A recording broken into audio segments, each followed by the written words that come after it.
Too Casual Podcast episode, what is this, 14? Today, I'm doing it solo.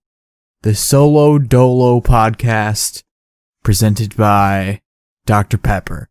I've never done a solo podcast before, so this is probably going to be really awkward trying to talk to myself forever. And the reason I'm doing it solo is because Drake was busy, and we did record yesterday, and I was really dumb with recording, and I messed it up. So yeah, today we're doing just a solo show.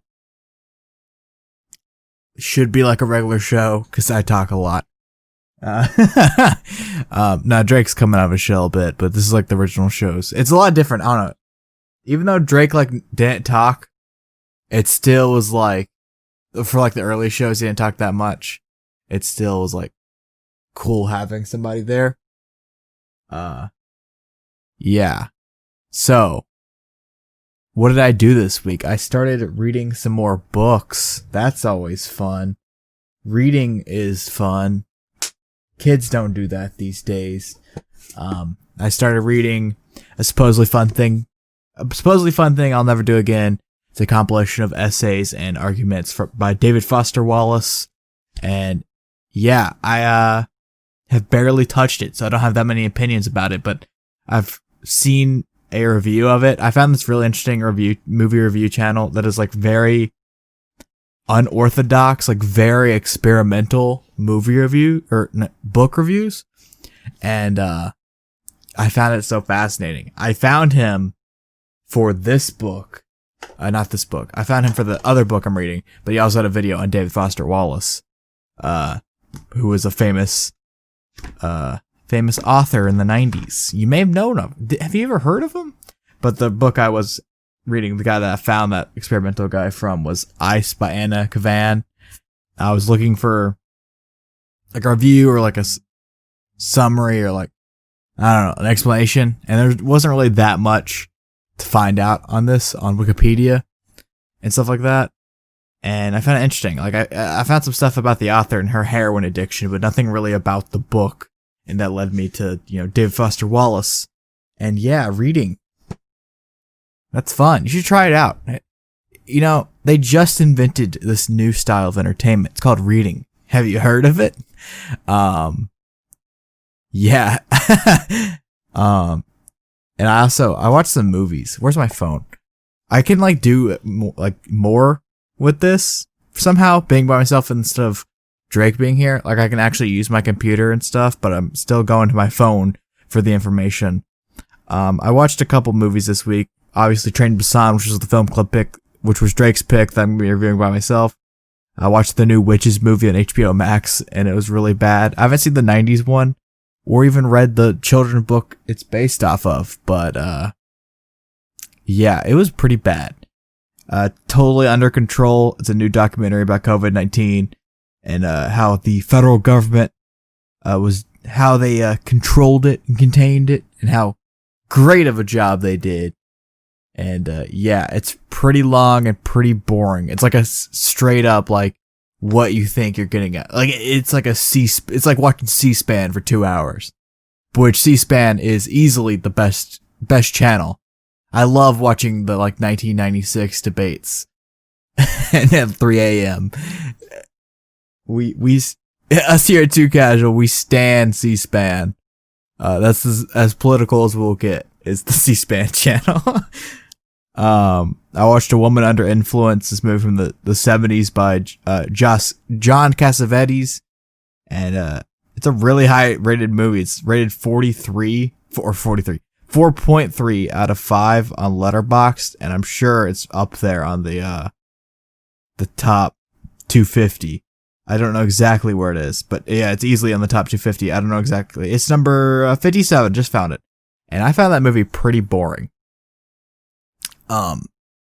Yeah. I don't know. I did not enjoy it all. And then that's all I watched, surprisingly. Not that much. I haven't been watching anything recently because my sleep schedule's bad, and for some reason it makes no sense. But if my sleep schedule's awful, I don't watch movies. That makes no sense at all. How a sleep schedule can affect the movies you watch, but somehow it affects me. I don't know. Sorry for that delay in talking. I had to open my beverage. I didn't want to do it on the microphone. What was I saying? Oh, I've been watching Star Trek: The Next Generation. I've been starting that again. Season 1. I never finished Star Trek: The Next Generation, and I plan to finally do it after like years of watching the first couple seasons. And yeah, it's fun. It's the only Star Trek thing I've ever seen. As if you see me looking around watching the visual version of this podcast, my cat is just running around like a psychopath because I am recording this at 7 a.m. and that's prime cat hours. Like 5 to 8 o'clock in the morning is prime, like cat freaking out hours. Yeah, that's what you gotta deal with as a cat owner, I guess. But yeah, Star Trek Next Generation, highly recommend if you haven't seen it. For some reason, I'm really weird with TV shows where I never like try new TV shows. I only watch the same ones over and over and over again. So that's probably why I'm watching Next Generation. I wanted to watch Deep Space Nine.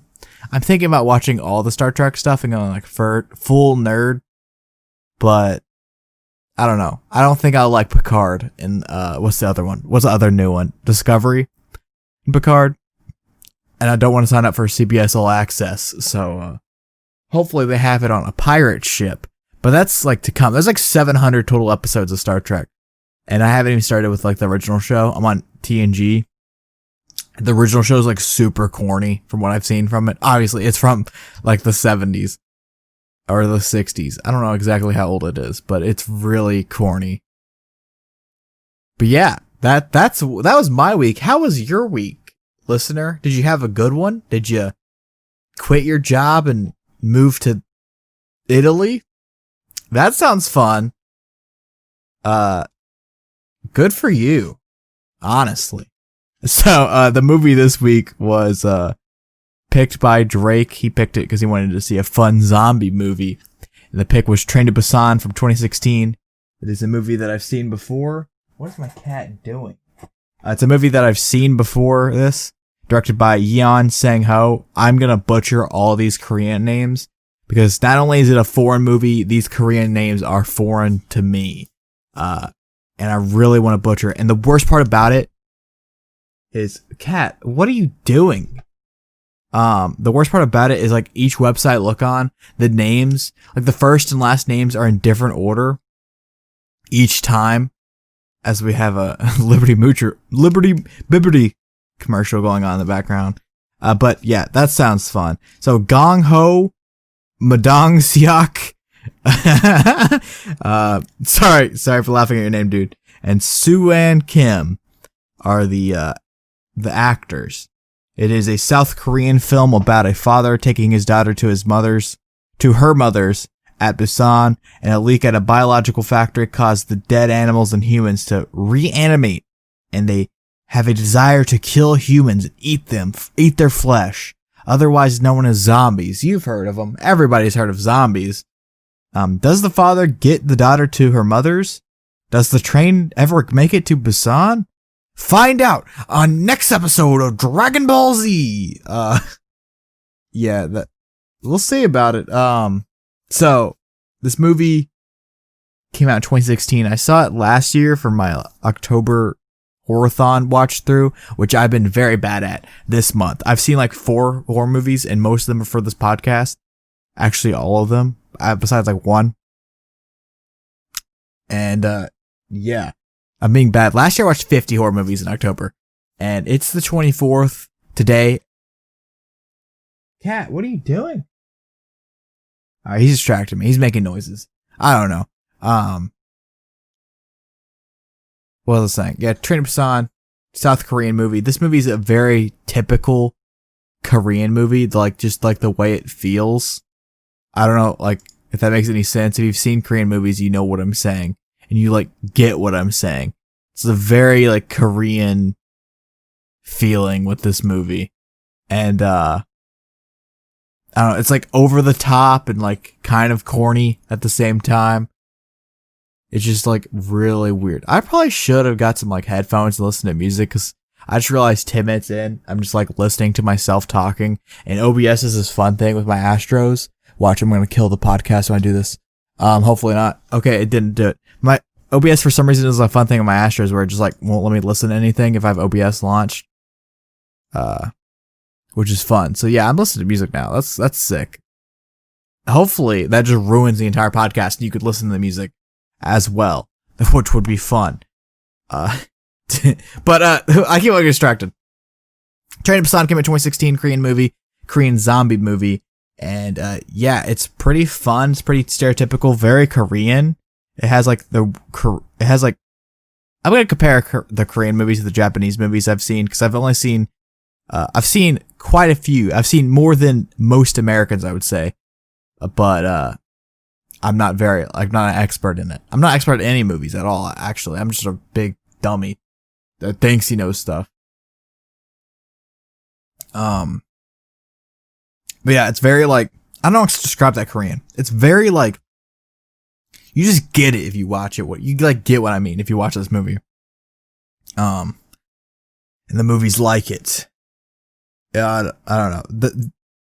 It's just like a fun, basic zombie movie that does nothing new. Like the story is nothing we haven't seen before. The zombies are nothing we've seen before. Drake, when we talked about this movie, he really liked how dumb the zombies were.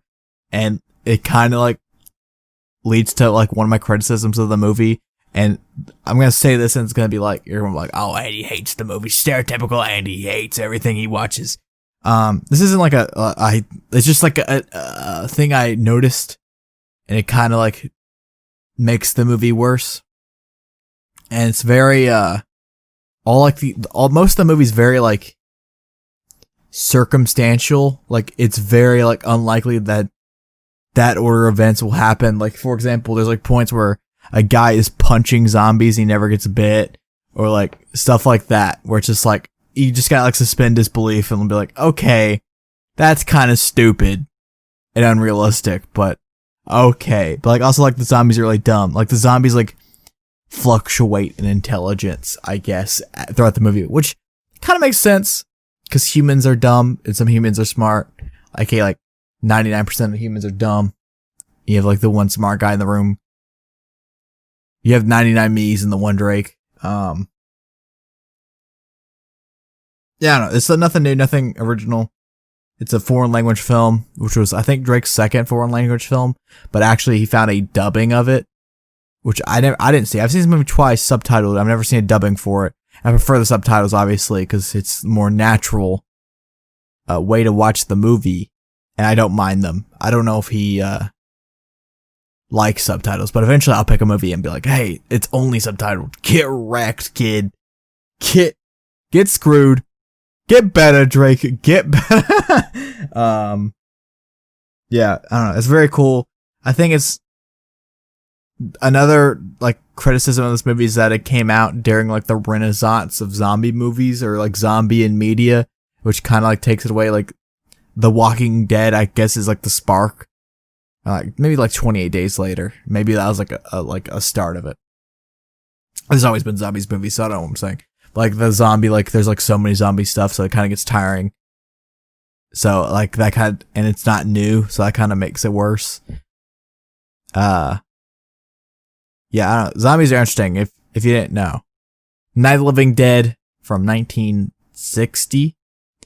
I could Google that. That'd be sick if I could fact check that. Night of the Living Dead by George Romero basically like revolutionized zombies, how we think of them. They used to be like minions, and Night of the Living Dead from 1968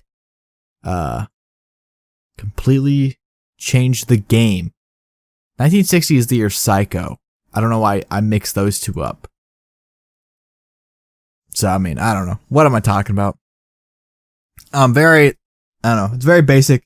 There's some cool shots and cool like action-y shots and it's like very Asian, Eastern influence shots and like cool themes, which is cool to like an American that's not used to those. Since I'm the schnob I am, I've seen other ones that's like less cool because it's not like new. But for someone that hasn't seen it, like Drake, he thought it was very cool, like very fascinating. What else did Drake think about it? I don't know. Drake gave it an 8 out of 10. I ended up giving it a 7 out of 10. Didn't like it as much. I think the first time I watched it, I gave it like a 9 out of 10. And then over time, I lowered the rating to a 7 out of 10. And then going into it this time, I agreed with my assessment going before it, which is, it's a fun time. I wouldn't.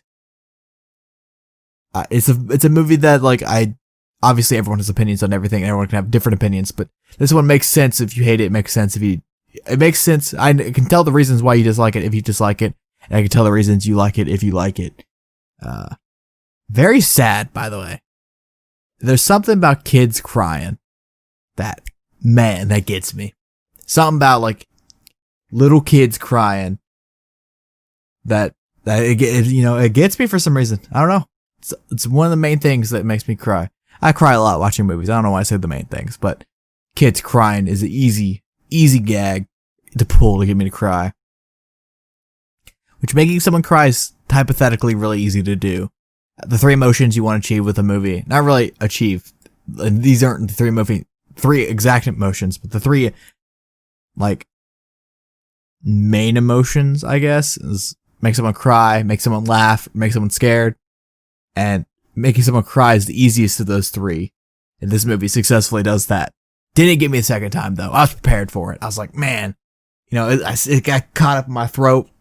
But, I knew it was going in. That kid's acting, by the way, was great. Especially in that crying scene. And the dad kind of ruins it with his awful acting. I didn't realize that the first time. And it's that weird, cutaway to the white room where, the kid's born. Very weird. Yeah. But that reminded me of, I think Kingdom Hearts has, I bet, never played Kingdom Hearts. But what I know about it, I think they have something stupid like that, where it cuts to, a white room. Maybe that's, a Korean. I feel like I've seen that before, but I can't point out where. I don't know. Yeah, fun movie. Would I recommend it? Maybe not on my, end of the year, if I ever do a 2016 best of, maybe not, but sure, go. It's fun. Recommend. I need to find a different word.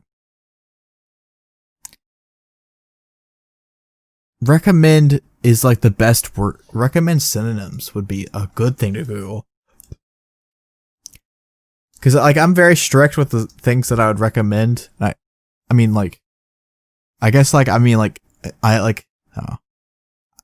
approve of you watching this movie. That's the words. But, very harsh on the movies that I would recommend just because, if my name's gonna be attached to it, if I'm gonna be Andy, if someone's gonna be Andy, recommend this movie, I want it to be an absolute banger. And there is some dumb stuff that I have that I have on my recommendation list. Which, by the way, my recommendation lists are all private on my letterbox. That doesn't make sense to anyone that I say. But The Mummy is on my recommendation list, and that movie's objectively, obviously can't be objective with art, but it is known by the masses to be a very bad movie. But I don't know, there's something about it that's so fun that you just I just like it.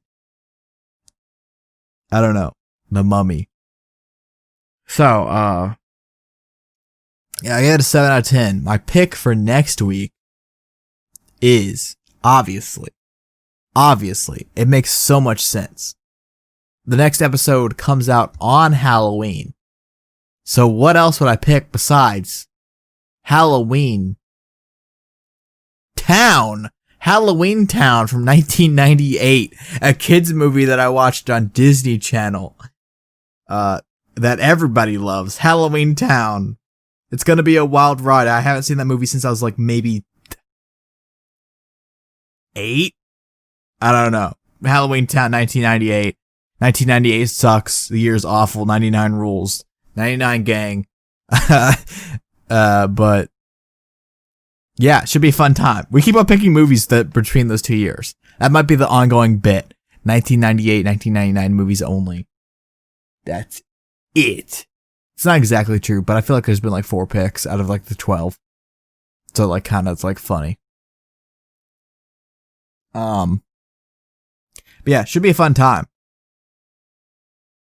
Disney movies. Everybody loves them. Disney Channel movies. Masterpieces. I should expect a 10 out of 10 next week. I just had to pick it. There's some like other horror movies that like I wanted to pick that I didn't get to that maybe we'll do next year. I'll just like completely forget about. Or I mean, obviously we're not stuck into not picking horror movies like throughout the rest of the year, but obviously like there's gonna be like I'm not gonna pick one for a while after this because we picked a lot in a row, and we didn't even like pick that many like horror. Like outside of my pick of Suspiria, there hasn't been like a strict horror movie, like a super like I don't even think there's been like a scary horror movie besides Suspiria, which I don't find scary because I'm a grown up. I don't find things scary. Only Chernobyl and Come and See from 1998 or 1985 by Elam Klimov. Those things terrify me. The realism scares me. What is the horror movie? Suspiria, Scream. That's a funny movie. Sleepy Hollow, and Train to Busan. So we haven't like we didn't pick a single like scary. I guess Train to Busan maybe if you're scared of zombies. But you know, Hoodoo You Voodoo, you know, Dead Island. What a game. Man, yeah. So my next pick, Halloween Town, should be great. So my topics for today, don't really help for me being a solo person. I don't know exactly how long it's me. Maybe I'll just do the 30 minutes just because it's me. Because it's a solo show. There's normally 2 hosts. So like a 30-minute episode makes sense. Because, you know, half the show's gone. Literally half the show's gone. I don't know. Best candy was on my mind recently. I'm not really a sugar boy. I normally stick to like savory stuff if I'm ever snacking, which is very rare. I'm like the only fat person in the world that doesn't snack. But yeah, the candy, I was thinking about it because, you know, obviously Halloween. I have like a weird pick. Saltwater taffy is the best candy, if you consider it candy. Saltwater taffy is the bomb. That's my old man coming out. Or like a nice jelly bean. Like smacks. I don't know. Yeah, I'm like, if you're watching the video version, you're just like watching me. I'm just like a crazy person looking around my room. But that's what it feels like. But I don't know. Candy's cool. Candy Andy. That's what they called me. Not really. In sports news, Mookie Betts, the Dodgers are up 2-1 right now. It's looking great. Mookie Betts is, people are talking about, is he the best player in baseball? I don't know. Probably not. But it's like crazy that people are like super hyping him up. It's not like he's doing anything new. He's doing that stuff in Boston. He was MVP in Boston. But, you know, obviously LA is a bigger market.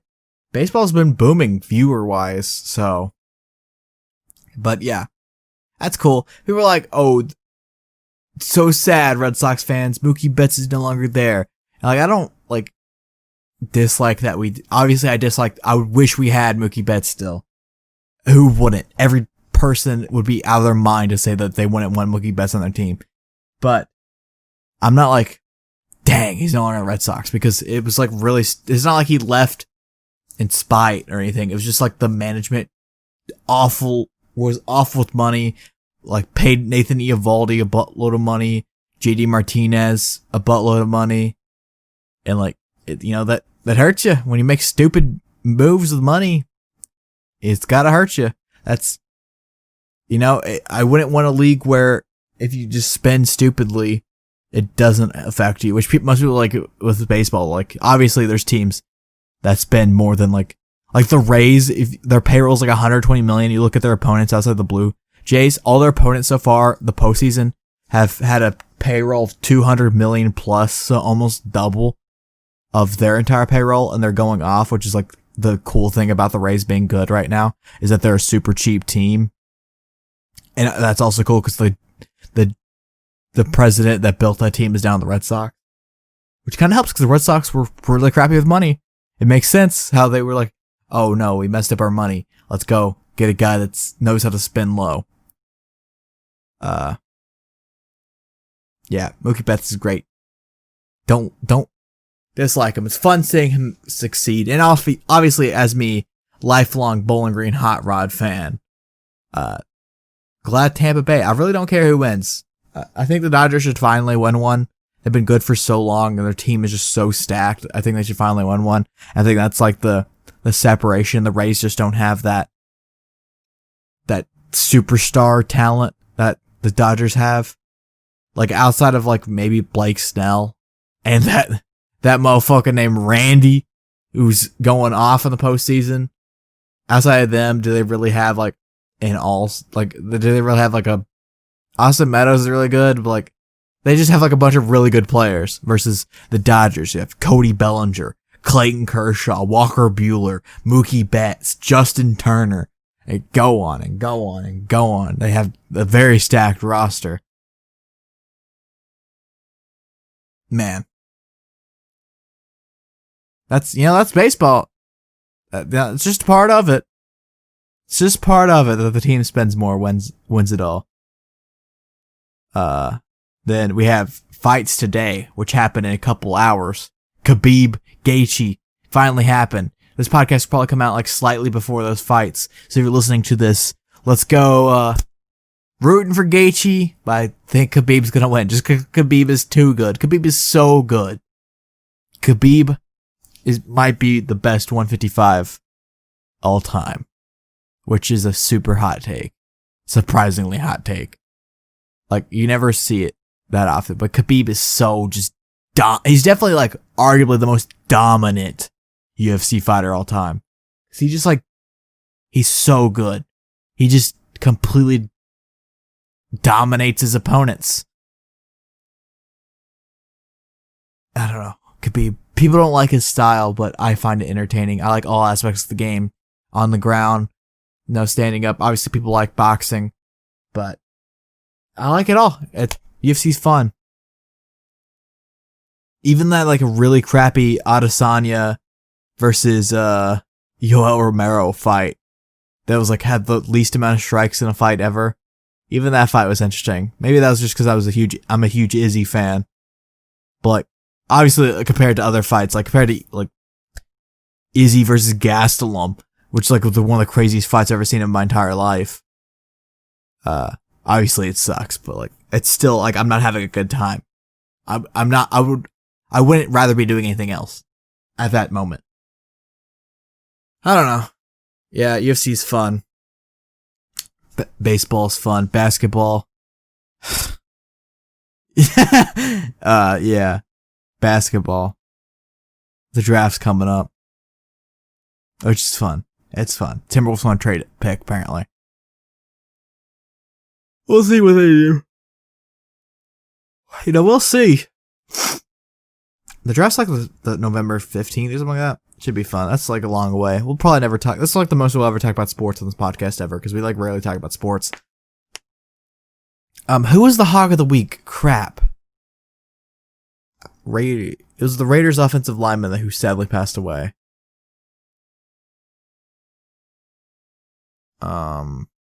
Mario Henderson is the hog of the week. Hog of the week. Mario Henderson. Former Raiders offensive lineman, passed away at 35 years old. And yeah, that sucks. Very young. Mario Henderson. The name sounds familiar, but I'm not sure. He was selected in the 2007 draft in the 3rd round. That draft class is so insane. Yeah, I don't think I know this guy. He played a lot in arena football. But still, people passing away sucks. Hog of the week, Mario Henderson. You're part of the most insane draft class ever. With Jamarcus Russell going number 1 overall. And after Jamarcus Russell, you have Calvin Johnson, Joe Thomas, LaRon Landry, Adrian Peterson, Patrick Willis, Marshawn Lynch, Darrell Rivas, Lawrence Timmons, Michael Griffin, Reggie Nelson, Dwayne Bowe, Brendan Merriweather, Joe Staley, Greg Olson, Paul Puslesny, Eric Weddle, Marshall Yanda.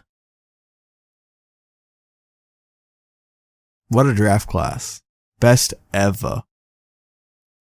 Best draft class ever.